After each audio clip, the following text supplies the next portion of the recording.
My name is Louis Cali. I am with the Boisset Collection, Raymond, Deloach, Buena Vista, and this is the lovely Amy Reiley.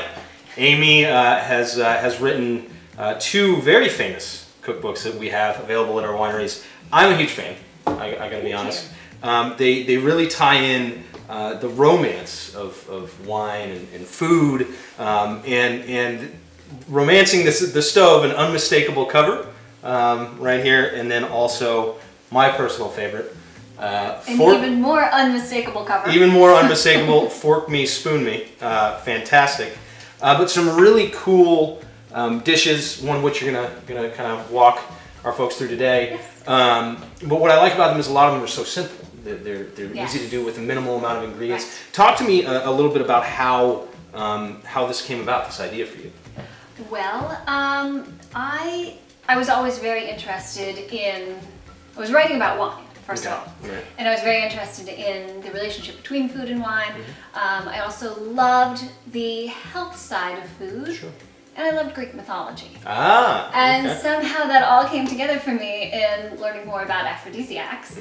And when I started learning about aphrodisiacs, there were very few people in the world who knew a great deal about this topic from a culinary perspective. Huh. It was mostly anthropological and a little bit of scientific research. That has actually increased a great deal since I started. So it was fun. It was fun to sort of investigate and discover new things. So now, I have to be honest, aphrodisiacs have never worked for me. Maybe it's because I'm just not charming at all. But so is there any, in researching aphrodisiacs, like what's your favorite one? If you could pick one. Champagne. Ah, perfect. California sparkling wines. Oh, that's perfect. Hey, perfect. Our JCB wines, great example. But so California sparkling wine. In terms of recipes, what's your, when you want to make something very romantic, Yes. what are a few of the ingredients that you think of? Gosh, you know, I often think of seafood. However, my husband hates seafood, so that wouldn't work for him. My point being, you know, you really have to take into account what the other person, Sure. what works for them. Sure. So if I like seafood, Yes. which I do, Yes. so for the purposes of this interview, what would you prepare for me? If Oh, well. How about we just do a simple plate? Maybe how about grilled oysters, because it's something a little different. Ooh, Some I like grilled that. oysters with our sparkling wine. Ah, she's good. You see? And See then what I for got her? dessert, a simple dessert, just a nice, maybe a chocolate fondue with a bunch of berries. I hope my wife is watching this. I like it. I like it. Well, you are going to prepare a dish for us today. It is the love linguine Yes. with almond pesto. Yes. I am looking forward to seeing this. So check it out. Love linguine with almond pesto. Amy Reiley. Thanks for joining us.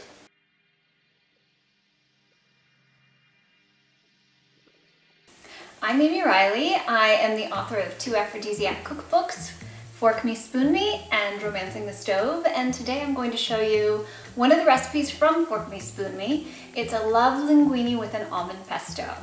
So first, it's actually one of my simplest recipes. All you have to do is have a good blender, a pot to boil your pasta. You just throw your ingredients in the blender. So I use about 2 tablespoons of almonds. If you have a good blender, you can just put them in whole. It'll take care of them. You want to have roasted almonds though for this recipe. We'll be really generous today. Then you add in 2 tablespoons of lemon juice, a clove of garlic, which I've chopped just a little bit,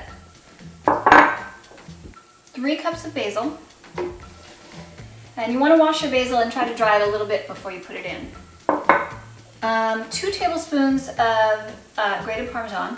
The best is to grate it fresh for the recipe, but of course, one of the things about cooking with aphrodisiac ingredients is you want to keep your recipe simple. You want your energy saved for romance rather than spending it on cooking. So if the easiest thing for you is to buy already grated Parmesan, that's okay. Because the star ingredient of this dish is the olive oil. You use a really fine olive oil. Today we're going to use Raymond and Deloach, of course. I use about 2 to 3 tablespoons, but of course, once I'm blending, I judge and I'll add a little more if I need to. I happen to like a really thick pesto. If you like it a little more thin, then go ahead and add more olive oil, as long as you're using a beautiful extra virgin olive oil like this. It will only enhance your dish. All right, so I'm gonna make a little noise now.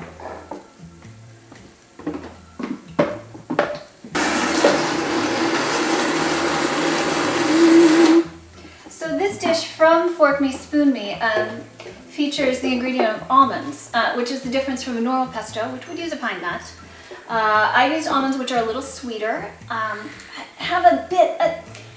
find that pine nuts have a bit of a bitter flavor, so this is a bit of a sweeter, gentler sort of pesto, which I really enjoy. I think an important thing when you're doing a romantic dinner is to have subtlety of flavor, a variety of flavors. I also like to, in a meal, have a variety of temperatures and textures in order to kind of enhance the experience of being present in the moment, rather than having a dish that just sort of hits you with flavor and you kind of eat it by rote.